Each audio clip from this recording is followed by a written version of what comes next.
이 시간은 메시아의 강림과 그 재림의 목적에 대해서 말씀을 나누도록 하겠습니다.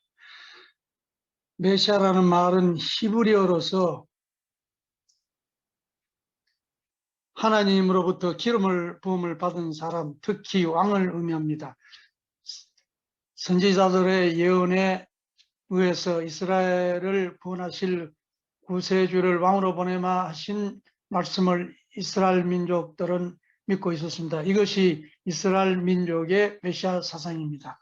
2000년 전 메시아로 오셨던 분이 예수 그리스도십니다.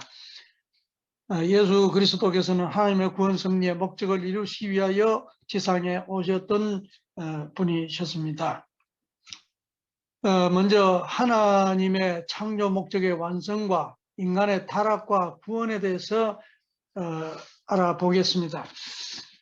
창조 목적을 완성한 세계는 아담 해와를 창조하시고 선악과를 따먹지 마라, 따먹는 나를 정령코 죽는다, 하나님의 말씀을 지키고 하나님의 뜻대로 하나님의 지시대로 따라갔더라면은 하나님을 중심으로 아담 해와가 말씀과 사랑으로 일체가 되고 또 가정을 이루어서 자녀를 낳고 이렇게 선한 가정을 이루어서 선한 나라와 세계와 지상 천국까지 이룰 수 있게 하나님 계획 가운데 이렇게 되었습니다.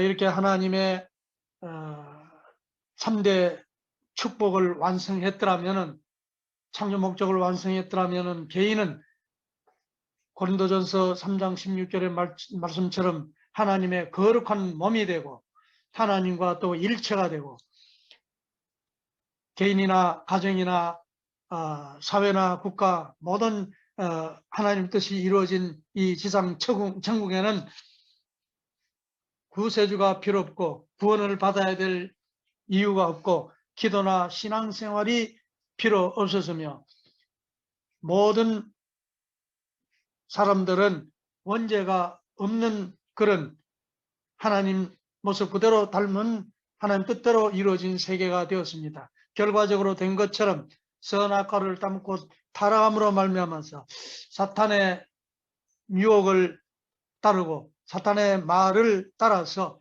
사탄을 중심으로 사탄과 하나 되어서 아담 해와가 가정을 이루고 자녀를 낳고 결국 악한 가정, 악한 국가, 악한 세계, 지상의 지옥을 이루게 되었습니다. 여기에는 한 개인은 하나님의 거룩한 집이 되지 못하고 전이 되지 못하고 사탄이 우고하는 사탄의 집이요, 원죄를 가진 인간이요, 속죄가 필요하고 신앙이 필요하고 구주가 필요하고 기도가 필요합니다. 원죄 있는 자식을 낳을 수밖에 없었습니다. 이렇게 지상에다 지옥을 만들고 말았습니다. 이런 타락한 세계를 구원을 하시는데 하나님이 창조주로서 책임을 지시고 원래 계획하신 세계를 이루지 않을 수가 없습니다. 내가 한번 말하였은즉 이룰 것이고 내가 한번 경영하였음에 정령코 행하리라 하신 말씀처럼 하나님은 본연의 세계를 계획하셨고 또 축복도 하셨고 인간이 타락해서 잘못됐지만 그 본연의 세계를 다시 찾아 이루시는 구원섭리를 하실 수밖에 없는 것입니다. 그래서 구원섭리는 복귀섭리입니다. 본연의 세계로 돌아가는 복귀섭리입니다. 이런 구원섭리를 하시기 위해서 예수님이 오셔서 십자가를 지시고 피 흘리심으로 말미암아서 우리 죄인들을 죄를 씻어주기 위해서 피의 보혈로서 인간들을 구원하기 위해서 오셔서 십자가 지시고 피를 흘렸다고 우리가 믿고 있습니다. 이것이 기독교 신앙의 가장 핵심적인 그런 부분입니다.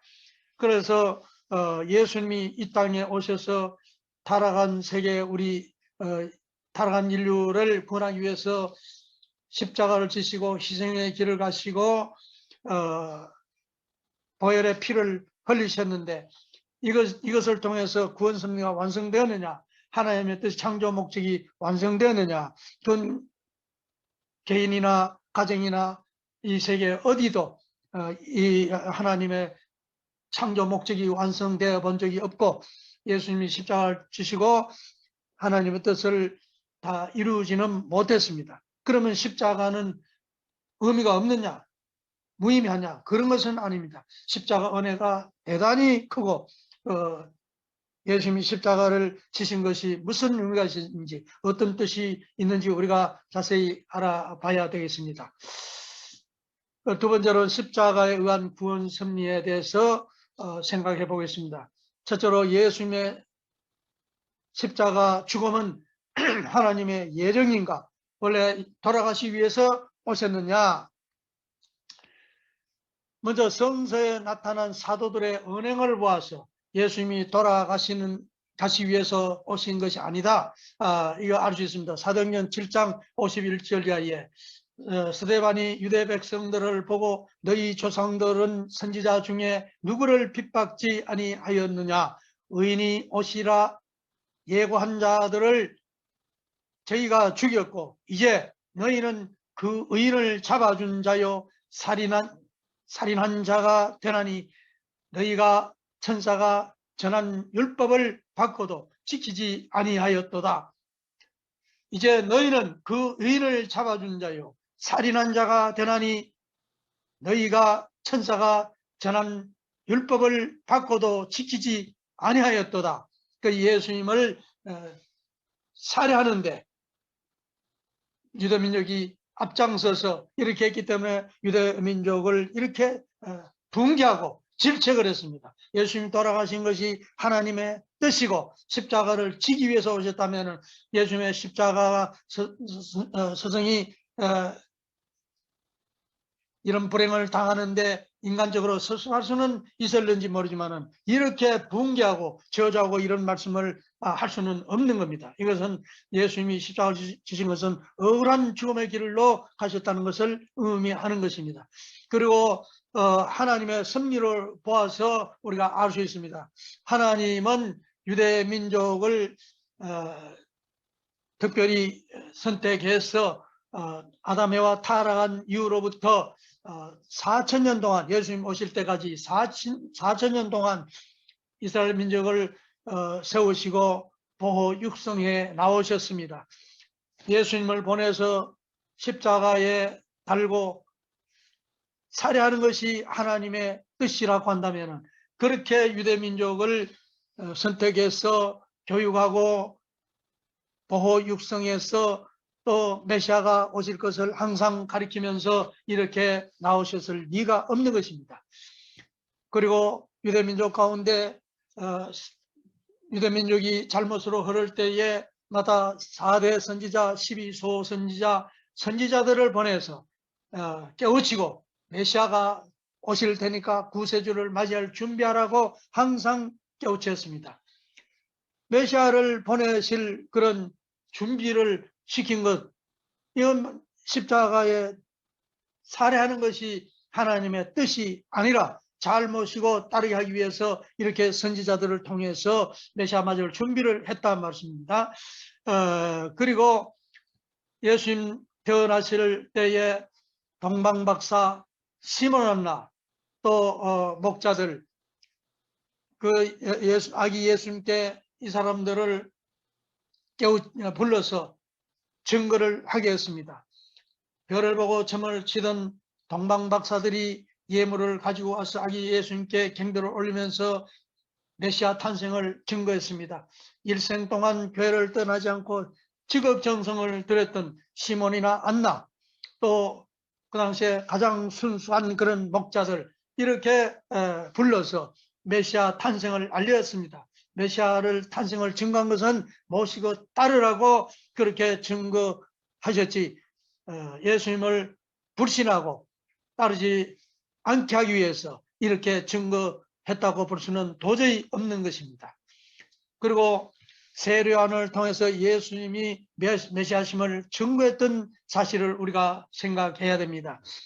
대제사장 가정에 태어나서 광야에 나가서 생식을 하면서 정말 수도의 길을 걸었습니다. 유대민족은 그가 메시아가 아니냐 메시아로 오인할 정도로 아주 유대민족에게 존경을 받던 그 세례 요한이었습니다. 요단강에 수많은 사람들이 모였을 적에 세례 요한이 예수님을 증거했습니다. 나도 그가 누군지 몰랐는데 누구 머리 위에든지 성령이 비둘기 같이 내리는 것을 보고들랑 메시아라고 알아라 해서 하나님이 가르쳐 주셔서 예수님이 메시아라고 했습니다. 또 한 날 걸어가시는 예수님을 보시고 보고는 저 세상 죄를 지고 가는 어린 양을 보라 하면서 예수님을 메시아신 것을 증거를 했습니다. 이렇게 위대한 세례요한 같은 사람을 통해서 증거를 하신 것은 모두가 유대민족이 예수님을 믿고 모시고 따르라고 이렇게 증거했던 겁니다. 그건 세례요한은 증거를 해놓고 어떻게 되느냐, 세례요한에 대해서 다시 자세하게 말씀을 하도록 하고, 어쨌거나 이렇게 세례요한을 비롯한 유대민족에게 가르쳐 줄 수 있는 사람에게 예수님은 메시아신 것을 가르쳐 주신 하나님이었습니다. 이것은 바로 예수님을 모시고 따르라고 이렇게 증거를 했지, 배척하고 십자가에 내몰아라고 증거하게 하신 것이 아니다는 것을 분명히 알아야 되겠습니다. 예수님 자신의 언행으로 보아서 예수님 십자가를 지시는 것이 뜻이 아니고 억울한 죽음이셨다는 것을 알 수가 있습니다. 요한복음 6장 29절에 예수님의 제자가 어떻게 하면 하나님의 일을 할 수 있느냐고 했을 적에 하나님이 보내신 자를 믿는 것이 하나님의 일이라. 하나님이 보내신 나를 믿는 것이 하나님의 일을 하는 것이다. 하나님이 보내신 나를 믿는 것이 하나님의 뜻대로 사는 것이다. 만약 예수님 제자들이 예수님을 제대로 믿고 따랐다면 누가 예수님을 십자가에 살해를 할 수 있겠습니까? 다 믿지 않아서 이랬던 것이죠. 그리고 마태복음 23장 37절 이하에 예수님은 예루살렘 건너편에 그 감람산 그 마지막 산에서 예루살렘 성을 지체게 바라보시면서 아주 탄식을 하십니다. 예루살렘아 예루살렘아 선지자를 죽이고 내게 파송된 자를 돌로 치는 자여, 암탉이 그 새끼를 날개 아래 몸같이 내가 내 자녀를 모으려 한 적이 몇 번이더냐. 그러나 너희가 원치 아니하였도다. 예수님은 유대 민족을 품고 깨우치고 가르쳐서 하나님의 뜻을 이루려고 했습니다. 유대민족이 예수님의 품에 돌아올 줄 모릅니다. 예루살렘 성 안에서 제사를 지내고 신앙을 하면서도 예수님은 그 성을 가서 환영받지 못하는 입장에서 그 성을 바라보시면서 이렇게 탄식을 했습니다.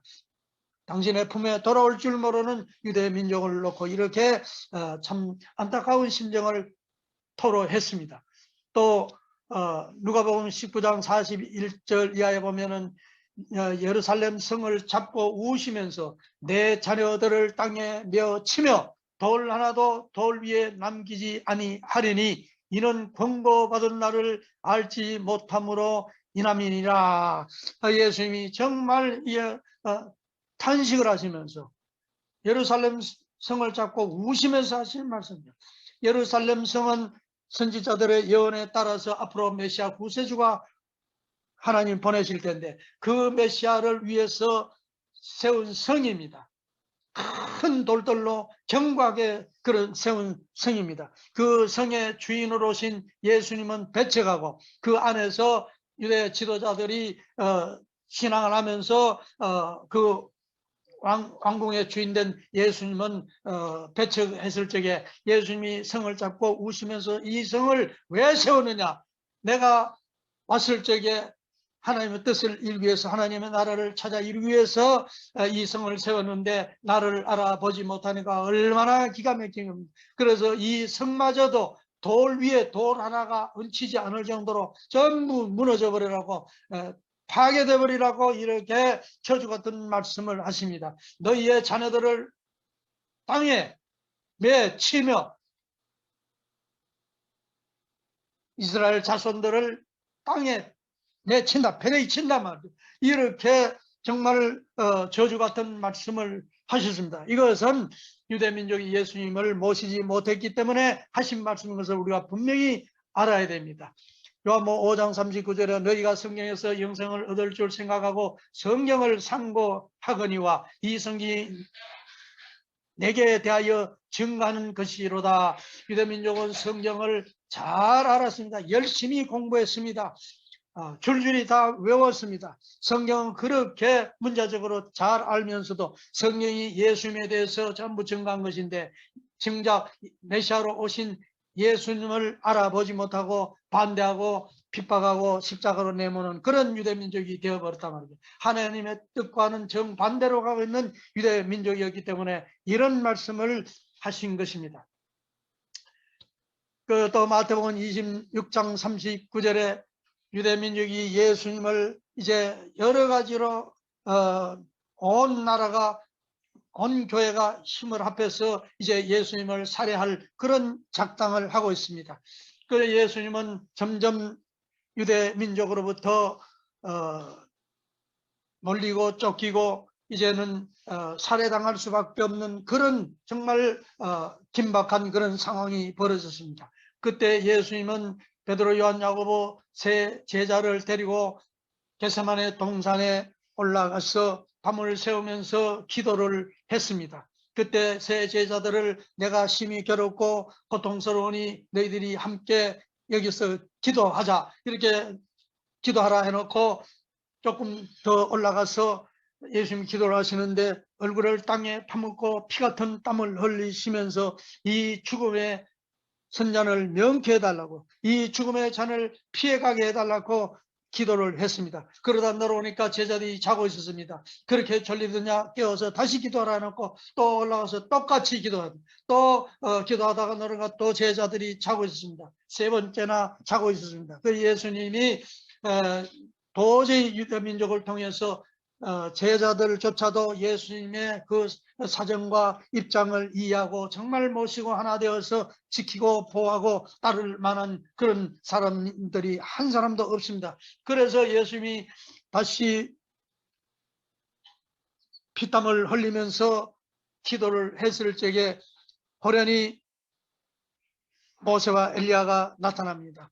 예수님보다 1600년, 900년 전에 땅에 왔다 가셨던 하나님의 섭리의 중심 그런 인물들이 나타나서 예수님과 죽음을 놓고 의논하더라고 했습니다.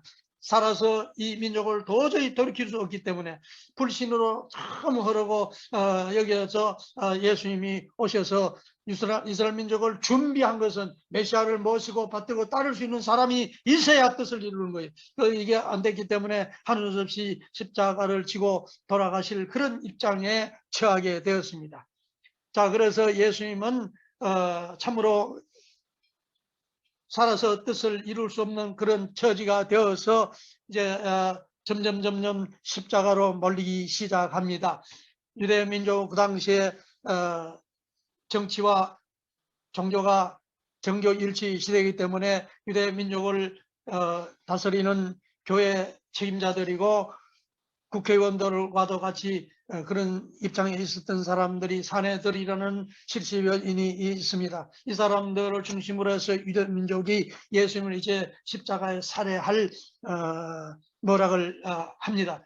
그래서 유대민족은 그 당시에 헤롯 왕도 있고 그렇지만은 유대 나라가 독립된 국가가 아니고 로마의 속국이었습니다.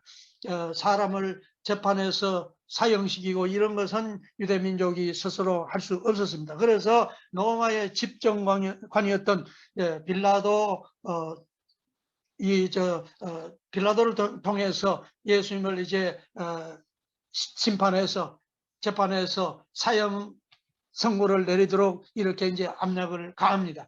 이래서 예수님을 묶어서 빌라도 법정에 걸고 간 것이죠. 여기에 가서 예수님을 이제 사형 언도를 내리게 합니다. 이때 이 빌라도가 아무리 예수님의 죄를 찾아봐도 그 죄목이 사형시킬 만한 그런 죄가 없습니다.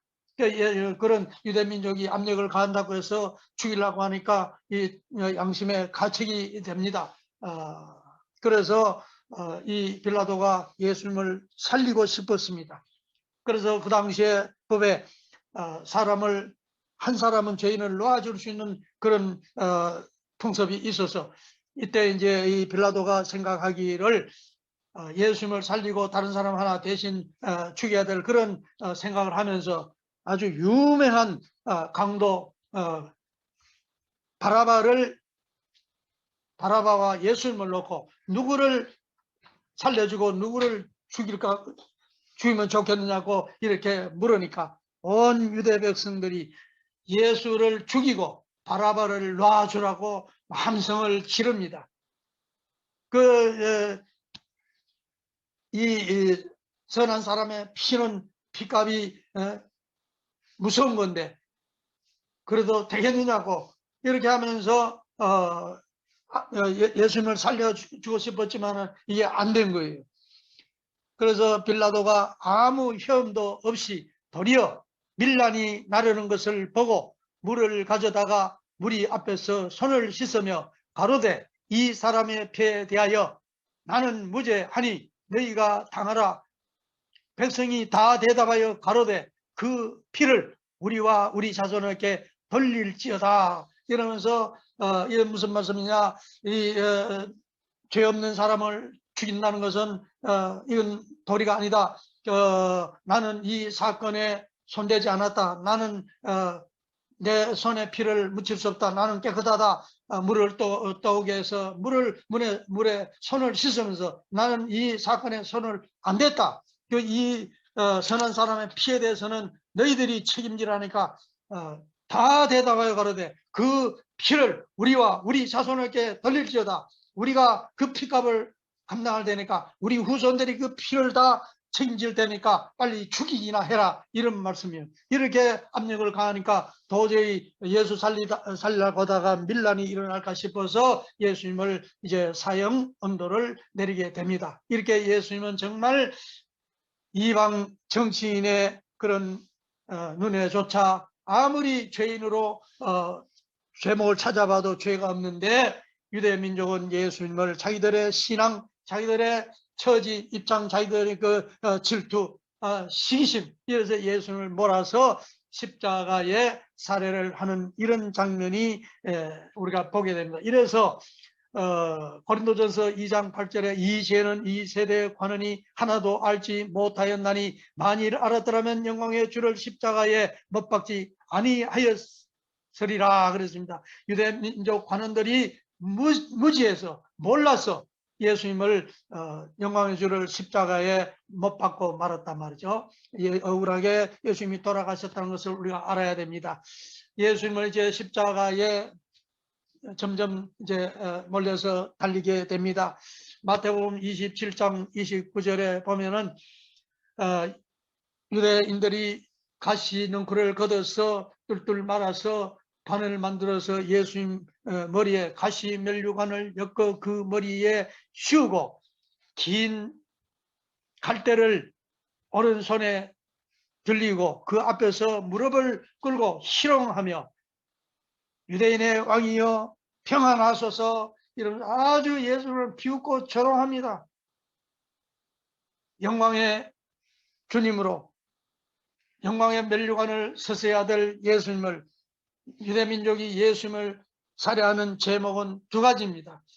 유대 왕이 있는데 유대인의 왕이라 한다. 메시아는 왕입니다. 왕이라고 하고 그 다음에 하나님을 그 당시에 모든 구약을 믿던 유대민족은 하나님의 종이라고 자기들은 그렇게 했는데 하나님의 아들이라고 하니까 아들은 아버지와 동등한 입장이 됩니다. 그래서 예수님을 우리 인간의 하나님의 아들이라고 예수님이 아들이라고 그걸 가리키다가 이렇게 참 죄인 중에 죄인이 되어서 유대민족의 눈밖에 나서 이렇게 살해를 당했던 겁니다. 이렇게 조롱하면서 이렇게 참 비웃고 너무너무 기가 막힌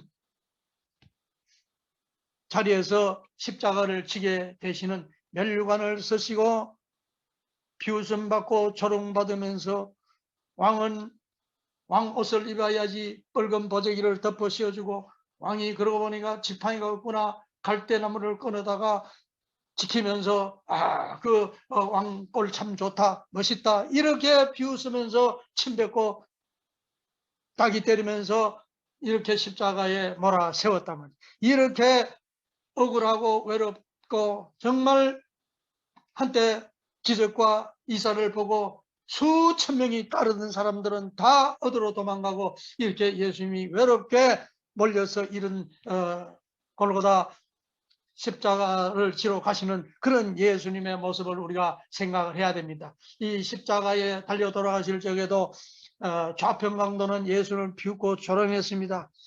우평강도는 예수님을 그래도 위로하고 예수님이 억울함을 알았습니다. 그때 예수님은 아무도 예수님의 사정을 알고 위로하는 자가 없었는데 우평강도 하나는 그래도 예수님의 사정을 알았습니다. 그래서 예수님 우평강도를 너는 나와 더불어서 지금부터 낙원으로 가리라 이렇게 우평강도를 데리고 하늘나라에 가셨단 말이에요. 좀 외롭고 힘든 그런 십자가의 길을 걸으셨다는 것을 우리들이 알아야 됩니다. 그 다음에 십자가 대속의 구원의 한계와 예수 재림의 목적에 대해서 우리가 알아야 됩니다. 지상에 하나님의 뜻을 이룬다는 것은 바로 하나님과 말씀과 뜻으로 심정으로 일체되어서 오신 온전한 완성된 인간 예수님입니다. 예수님은 영과 육을 가진 완성된 사람으로 오셨습니다. 우리 타락한 인간들은 사탄과 일체화되어서 영과 육을 가진 인간이 영육 다 타락해서 사탄이 영육을 다 주관하고 있습니다. 그래서 우리가 예수님을 믿는다는 것은 사탄과의 관계를 청산짓고 예수님과 일체를 이루면 결국 하나님과도 일체가 되는 것을 의미합니다. 그래서 육신을 흙으로 빚어 만드시고 코에 생기를 불어넣으니 생리 사한 영이 된지라 영육 양면에 인간 창조되었습니다. 타락도 영육 양면에 타락되었습니다. 구원도 영육 양면으로 구원을 해야 됩니다. 이렇게 타락 인간을 구하기 위해서 예수님을 믿고 일체가 되면은 나는 포도나무여 너희는 가지라. 그래서 예수님과 일체되는 걸 말합니다. 요한복음 14장에도 일체라고 했습니다. 그래서 영육 구원을 통해서 온전한 인간이 되고 지상의 천국을 이루기 위해서 지상에 예수님을 보내서 하나님의 뜻을 아담 해와를 통해서 이루지 못했던 뜻을 다시 후 아담을 통해서 이루려고 했던 겁니다.